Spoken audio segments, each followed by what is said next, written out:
ایک زمانے میں دو بادشاہ ہوا کرتے تھے۔ ایک بادشاہ بڑا مغرور، خود پسند اور دولت پر ناز کرنے والا تھا۔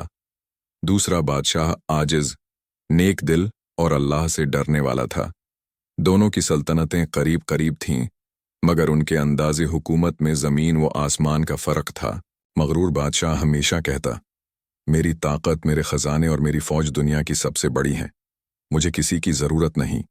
جبکہ نیک بادشاہ اکثر کہا کرتا، جو کچھ میرے پاس ہے وہ اللہ کا دیا ہوا ہے، اور جو نہیں ہے وہ بھی میرے حق میں بہتر ہوگا۔ قحط سالی آئی، بارش نہیں ہوئی، فصلیں سوکھ گئیں، لوگ بھوکے مرنے لگے۔ مغرور بادشاہ نے اپنی دولت اور خزانوں پر بھروسہ کیا، مگر جلد ہی سب ختم ہو گیا۔ اس کے سپاہی بھاگ گئے، خزانے خالی ہو گئے اور رعایا نے بغاوت کر دی۔ دوسری طرف نیک بادشاہ نے اللہ پر توکل کیا۔ اس نے رعایا کے ساتھ روزے رکھے، اجتماعی دعائیں کروائیں اور اپنے خزانے سے غریبوں کو راشن دیا۔ اللہ تعالیٰ نے اس کی دعا سن لی۔ اس کے علاقے میں بارش ہوئی، فصلیں اگیں اور خوشحالی لوٹ آئی۔ مغرور بادشاہ سب کچھ کھو بیٹھا اور نیک بادشاہ کے دربار میں آ کر پناہ مانگی۔ نیک بادشاہ نے نہ صرف اسے معاف کیا، بلکہ اسے عزت سے رہنے کا موقع بھی دیا۔